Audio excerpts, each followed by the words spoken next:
Hi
friends, good morning. Welcome to Fathima channel. எல்லோரும் எப்படி இருக்கிறீங்க? கண்டிப்பாக நீங்கள் எல்லாருமே நல்லா இருக்கணும். வீடியோக்குள்ளே போகிறதுக்கு முன்னாடி என்னோடய வீடியோ உங்களுக்கு பிடிச்சிருந்தா கண்டிப்பாக நீங்கள் லைக் பண்ணுங்கள், ஷேர் பண்ணுங்கள். பிடிக்கலனாலும் கண்டிப்பாக ஃப்ரெண்ட்ஸ் கமெண்ட் பண்ணுங்கள், இதில் என்ன தப்பு நான் பண்ணியிருக்கிறேன்னு சொல்லிவிட்டு. வீடியோக்குள்ளே போகலாம். இன்றைக்கி காத்தால் கொஞ்சம் சீக்கிரமாக ஒரு 5 o'clock முன்னாடி ஏச்சிக்க வேண்டிய ஒரு நேரம். 5 o'clock ஏன் ஏச்சுன்னு சொன்னால், நான் எப்பவும் 6 o'clock தான் ஏச்சுக்குவேன். ஏன்னா டைமிங் எனக்கு கரெக்டாக இருக்கும். இவங்க கொஞ்சமாக எக்ஸ்ட்ரா ஏதாச்சும் கேட்டுட்டாங்கன்னா, இப்படி பண்ணி கொடுங்க மம்மி டிஃபனு, எனக்கு இந்த மாதிரி வெரைட்டியாக செஞ்சு தாங்கன்னு சொல்லிட்டு கேட்டால் கொஞ்சம் சீக்கிரமாக ஏச்சிக்க வேண்டிய நிலமை. ஏச்சுக்கிறதுனால நம்மளுக்கு தான் உடம்பு நல்லது. ஏன்னா நான் எல்லா வேலையும் முடிச்சுட்டு தூங்குறதுக்கே எனக்கு 1 o'clock ஆகிடும். திரும்ப காத்தால 5 o'clock ஏச்சுக்கணுன்னா கொஞ்சம் கஷ்டம் தான். சப்பாத்தி வந்து எக் பஜ் மாதிரி பண்ணிட்டு அதில் சிக்கனு, முட்டை, வெங்காயம், தக்காளி எல்லாமே போட்டு கொஞ்சம் நல்லா ஒரு தொக்கு மாதிரி பண்ணிவிட்டு, அந்த தொக்கை வந்துட்டு சப்பாத்தி எப்படி சுடுறோம் அதே மாதிரியில் கீழே ஒரு லேயர் பண்ணிவிட்டு அதுக்கு மேலே ஒரு லேயரில் வந்து சிக்கனு வித்து முட்டை அதை ஆல்ரெடி செஞ்சுட்டேன். அது காத்தாலையில் என்னால் வந்து வீடியோ எடுக்க முடியல. அதனால் வந்து செய்கிறத மட்டும் வீடியோ எடுத்துருக்குறேன். கண்டிப்பாக இந்த எப்படி செஞ்சேன்ற வீடியோ உங்களுக்கு வேணும்னா கண்டிப்பாக கேட்டால் நான் உங்களுக்கு வீடியோ வந்து கிளியராக எடுத்து போடுறேன். அது கூட வந்து சீஸ் போட்டு சப்பாத்தி லேயர் மாதிரி பண்ணிட்டு சைடில் வந்து பீஸா கட்டர் வச்சு அழகாக கட் பண்ணி ஒரு ஷேப் மாதிரி எடுத்துகிட்டு நல்லா லைட்டாக நல்லாவே கொஞ்சம் ப்ரௌன் ஆகணும். அப்போ தான் இல்லை சப்பாத்தி வந்து உள்ளே வந்து நம்ம வேக வைக்கல இல்லைங்களா, அதனால் திருப்பி திருப்பி திருப்பி போட்டு நல்லா கொஞ்சம் ப்ரௌன் கலர் வர மாதிரி வேக வச்சுக்கலாம்.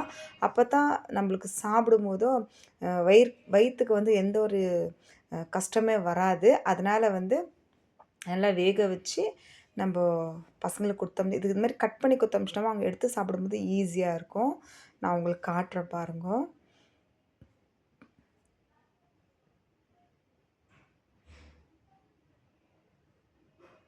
அது எடுக்க கஷ்டமாக இருக்குது. ஏன்னா ஒரு கையில் வந்து கேமரா வச்சுக்கணும். அதனால தான் ஃபுல்லாக என்னால் செய்யும் போது வீடியோ போட முடியல. டிஃபன் எல்லாம் கட்டி அவங்களுக்கு ரெடியாக நான் எடுத்து வச்சுட்டுக்கிறேன். இது வந்து எனக்கும் எங்கள் வீட்டுக்காருக்கு வந்து மால்டவா இட்லி, மால்டவா மாவு ரெடியாக எங்கள் வீட்டில் எப்போவுமே இருக்கும். அது கூட வந்து தோசை மாவு கொஞ்சம் மிக்ஸ் பண்ணி நைட்டே ஊற வச்சுட்டேன். காத்தால் வந்து மால்டவா வந்து 75%, தோசை மாவு வந்து 25% போட்டு நல்லா வந்து ஊற வச்சிட்டேன். நல்லா பொங்கி வந்துச்சு மாவு. காத்தாலே ஏச்சி இட்லி ஊற்றவும் ரொம்ப சாஃப்டாக எடுக்கும் போதுவே பார்த்தா உங்களுக்கு தெரியும். அப்படியே கேக்கு ஃப்ளேவர்லேயே வந்து உங்களுக்கு பார்த்தாவே தெரியும். ஒரு பந்து போல் அவ்வளோ நல்லா வந்துருந்துச்சு. ஏன்னா எனக்கு ஒரு பிரச்சனையும் கிடையாது இது சாப்பிட்றதுனால. ஏன்னா இது ஊற வைக்கிறது நம்ம புழுங்கல் அரிசி தான் இல்லைங்களா. இட்லி குண்டு அரிசி இருக்குது இல்லைங்களா, அதை ஊற வைக்கிறதுட்டு மால்டவாவில் வந்து எல்லா தானிய வகையை போட்டு நல்லா வறுத்து அரைச்சி பவுட்ரு பண்ணி எப்போவுமே இது கஞ்சாவும் நாங்கள் குடிக்குவோம். இதே மாதிரி இட்லி பண்ணி சாப்பிடுவோம். அதே மாதிரி வந்து தோசையை ஊற்றி சாப்பிடுவோம். இதனால் தனித்தனியாக நான் ஊற வச்சு செய்யணுன்ற அவசியமே கிடையாது. எப்போவுமே 4-5 kg நான் எப்போவுமே அரைச்சி வீட்டில் எப்போவுமே ரெடியாக வச்சுருக்குவேன். டக்குன்னு பசி எடுத்தால் கூட ஒன்றும் பிரச்சனை இல்லை. தோசை மாவில் ஊற்றி இமீடியட்டாக வந்து தோசை ஊற்றிக்கலாம். ஆனால் இட்லி ஊற்றினோன்னா நைட்டு வந்து ஊற வச்ச பிறகு தான் காத்தால் நம்மளால் வந்து இட்லி ஊற்ற முடியும்.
பெரிய கிச்சன் வரைக்கும் தான் எல்லா வேலையும் முடிச்சிட்டேன். பட் வீட்டு உள்ள வெளியே எந்த வேலையுமே நான் செய்யல. அ பசி ரொம்ப எடுத்துக்கிச்சு. சரி உட்காந்து இட்லி சாப்பிட்டுட்டு, அதுக்கப்புறம் வந்து பெட்ரூம் போனேன். பெட்ரூம் போன வீடெல்லாம் க்ளீன் பண்ணி இருக்கிறவங்க கட்டில் கீழ, கொஞ்சம் சோஃபா கீழலாம் க்ளீன் பண்ணும்போது இந்த பல்லாங்குழி கெட்டுச்சுங்க. இது வந்து எங்க தங்கச்சிது. இது வந்து ரொம்ப வருஷம் ஆச்சு நம்ம வீட்டுக்கு. ஆனா ரிட்டர்ன் வந்து அவ எடுத்துன்னு போறதுக்கு மறந்துட்டா. பட் கேட்கும்போதெல்லாம் நான் ரிட்டர்ன் குடுத்துட்டேன்னு சொல்லிட்டு சொல்லி வச்சுட்டு இருந்தேன். பார்த்தா அந்த பல்லாங்குழி நம்ம வீட்லயே தான் இருந்துச்சு. வீட்ல வந்து கரண்ட் போயிட்டு இருந்துச்சுங்கோ. அப்போ வந்து இது ரொம்ப யூஸ்ஃபுல்லா இருந்துச்சு. ஏன்னா கரண்ட் போச்சுன்னா நெட்டும் ஒர்க் ஆவாது.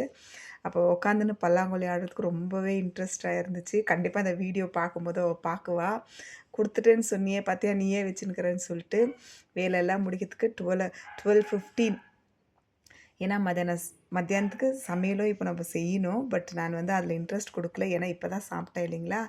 அதனால தொடர்ந்து கொஞ்சம் சோஃபா கிஃபா கட்டில் கீழ எல்லாம் ஃபுல்லாக க்ளீன் பண்ணி இவ்வளோ குப்பையும் அது உள்ளத்துலேருந்து எடுத்தேன். பெட்ரூமும் ஓரளவு கிளியராக க்ளீன் பண்ணிவிட்டேன். ஹாலும் வந்து க்ளீன் ஆயிடுச்சு ஃப்ரெண்ட்ஸ்.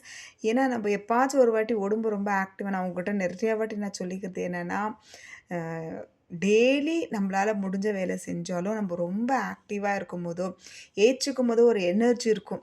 அந்த நாள் நம்ம என்ன சாப்பிட்டோன்ட்டு ஃபஸ்ட்டு நம்ம வந்து அத வந்து டைரியில வந்து நம்ம எழுதி வைக்கணும். Sugar patient. இப்போ பாருங்க காத்தால வந்து நேத்து வந்து இதே இட்லி தான் ஃப்ரெண்ட்ஸ். இதே அ மால்டோவா இட்லி தான். ஏன்னா அதில ஃபுல்லா தானிய வகை. அதுக்கப்புறம் வந்து திரும்ப நம்மளுக்கு காத்தால இட்லி சாப்பிட்ட தொட்டு, மத்தியானம் வந்து 2டே 2 சப்பாத்தி சாப்பிட்டேன்.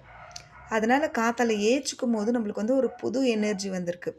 நைட்டு வந்துட்டு அதே 2 சப்பாத்தி. அப்போ காத்தால இட்லி, மத்தியானம் 2 சப்பாத்தி, நைட்டு 2 சப்பாத்தி நான் சாப்பிட்டு படுத்த தொட்டு, காத்தால ஏச்சுக்கும்போது ஒரு புது எனர்ஜி. அப்போ என்னான்னா, நான் ரைஸ் எடுத்துக்கிற தொட்டு என்னால வந்து காத்தாலையில ஆக்டிவா ஏச்சுக்க முடிய மாட்டேன்து.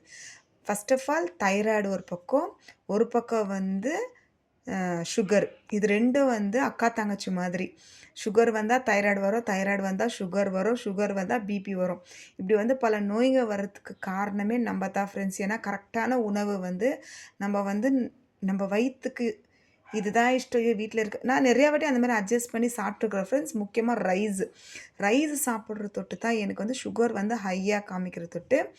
இன்றைக்கி நான் எனர்ஜியா இருக்கிறேன்னா, அது காரணம் என்னன்னு சொல்லிட்டு நான் யோசிக்கும்போது, காத்தால 2 இட்லி இல்ல 4 இட்லி கிட்ட நம்ம சாப்பிட்டாவே போதும். 2 இட்லி அது வயிறு ஃபுல்லாயிடும். பட் நான் காத்தால மத்தியானமும் சேர்த்து 4 இட்லி சாப்பிட்டுட்டேன். நான் சாப்பிடும்போதோ கிட்டத்தட்ட 11:30 கிட்ட ஆயிடுச்சு. இந்த வேலையெல்லாம் செஞ்சுன்னுக்கிறதுக்கு 12:15 கிட்ட ஆயிடுச்சு. திரும்ப நான் சாப்பிட்டது வந்து 2:00 வந்து 2 சப்பாத்தி. நைட்டு வந்து ஒரு 10:00 போல ஒரு 2 சப்பாத்தி. அப்போ காத்தால ஏஞ்சிக்கும்போது நம்மளுக்கு வந்து ஒரு எனர்ஜி வருதுன்னா, அப்போ நம்ம சுகர் வந்து கண்ட்ரோலா இருக்கிறத தொட்டு, நம்மளுக்கு வந்து இந்த மாரி புது எனர்ஜி கிடைக்கிறத தொட்டு, நெக்ஸ்ட்டு வந்து ரைஸை வந்து அவாய்ட் பண்ணால் நம்ம உடம்பு வந்து ரொம்ப ஆக்டிவாக இருக்கும் ஃப்ரெண்ட்ஸ். இது வந்து நான் எனக்கு வந்து புரிஞ்சுக்கிட்டது எல்லா வேலையும் இது வீட் பெருக்குனாவே எனக்கு எல்லா வேலையும் முடிஞ்சிடுச்சு. சாயங்காலம் போல் வந்து குக்கிங் வந்து இப்போ செய்யணும். ஏன்னா காத்தால எப்படியோ 2 சப்பாத்தி 2 இட்லியோட தள்ளியாச்சு. பட் நைட்டுக்கு வந்து கண்டிப்பாக சமைக்கணும். ஏன்னா காத்தால நான் எதுவுமே செய்யல. பசங்களுக்கு டிஃபன் கட்டின சப்பாத்தி, அதுக்கப்புறம் வந்து இட்லி ஊற்றினேன். சாம்பார் வந்து வீட்டில் ஆல்ரெடி இருந்துச்சு. கொஞ்சோண்டு வந்து காரக்குழம்பு இருந்துச்சு. அதை வச்சு நான் அட்ஜஸ்ட் பண்ணிக்கினேன் மத்தியானம்.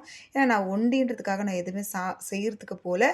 அதனால் வீடு க்ளீனிங்கில் இறங்குனதோட வீடு ஃபுல்லாக வந்து க்ளீன் ஆயிடுச்சு. கருவேப்பிலை வந்து டெய்லி அவர் சாப்பிட்ற தொட்டு கொஞ்சம் பவுட்ரு பண்ணி வச்சுக்கலாம். டெய்லி வந்து கழுவிட்டு நம்ம காய வச்சு நம்ம ஸ்டோர் பண்ணி வச்சோம்னா டக்குன்னு அரைக்கிறதுக்கு யூஸ்ஃபுல்லாக இருக்கும். ரசமும் செஞ்சுட்டேன். ரைஸை வந்து வெடித்து வச்சுட்டேன். சப்பாத்தி மாவு பிசைஞ்சு ரெடியாக தான் வச்சுருக்கிறேன். எல்லாத்தையுமே வீடியோவில் நான் ஷேர் பண்ணேன் ஃப்ரெண்ட்ஸ். வீடியோ வந்து ரொம்ப 25-30 மினிட்ஸ் கிட்ட போயிடும். அதனால தான் நான் அது 2 செஞ்சது எப்போவும் நார்மலாக நீங்கள் செய்கிறீங்க. பட் டிஃப்ரெண்ட்டாக ஏதாவது செஞ்சால் காமிக்கலாமே, ஏன்னா டிஃப்ரெண்ட்டான ஃபுட்டு நீங்களும் ட்ரை பண்ணால் எனக்கும் ஒரு சந்தோஷம் இருக்குன்றதுக்காக முட்டை வந்து இமீடியட்டாக செய்கிற மாதிரி, ரொம்ப லேட்டாக செய்யாத மாதிரி இமீடியட்டாக செய்கிற மாதிரி இந்த முட்டை தொக்கை வந்து நான் உங்கள்கிட்ட ஷேர் பண்ணுறேன். எண்ணெய் ஊற்றிட்டு ஸ்பைசஸ் மெழுகு லைட்டாக 2 போட்டுக்கோங்க பரவாயில்ல. மெழுகு ஏன் போடுறோன்னா, கொஞ்சம் ஜீரணம் நம்மளுக்கு ஈஸியாக ஆகுன்றதுக்காக. பட்டை, லவங்கம், ஏலக்காய், ஸ்டார் ஆனஸ், அதுக்கப்புறம் கருவேப்பிலை, அதுக்கப்புறம் வந்து வெங்காயம். கொஞ்சம் லைட்டாக உப்பு போட்டுக்கலாம். உப்பு போட்டு நல்லா வந்து இதை வதக்கிடலாம்.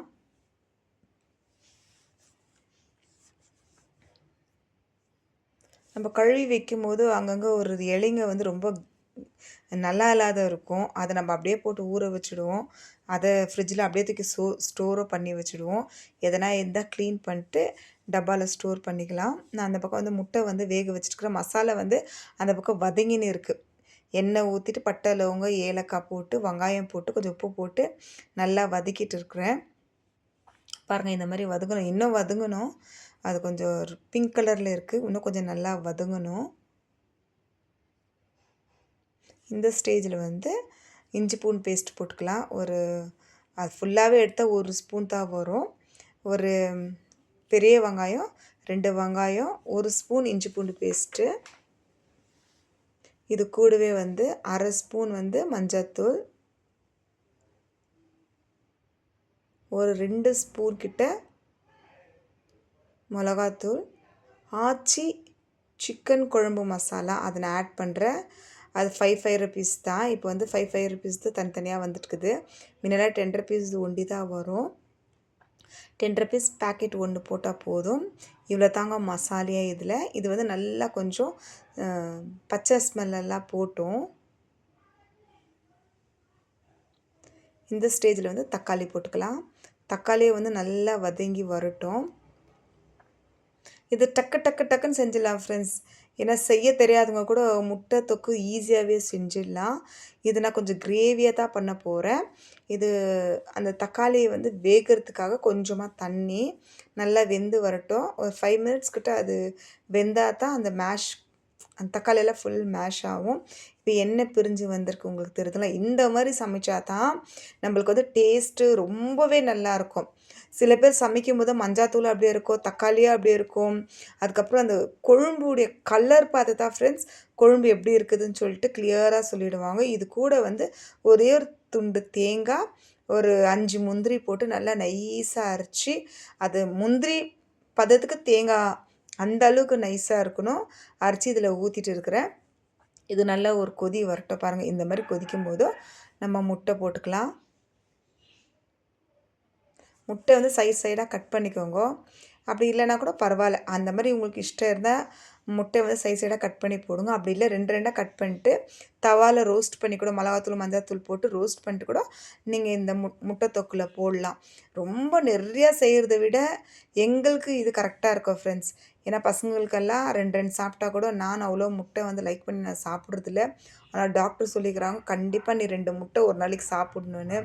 எனக்கு வந்து செட் ஆகுறதில்ல ஃப்ரெண்ட்ஸ். அதனால நான் வந்து முட்டை அவ்வளோ லைக் பண்ண மாட்டேன். இந்த வீடியோ உங்களுக்கு புடிச்சிருந்தா லைக் பண்ணுங்க ஃப்ரெண்ட்ஸ். பாய்.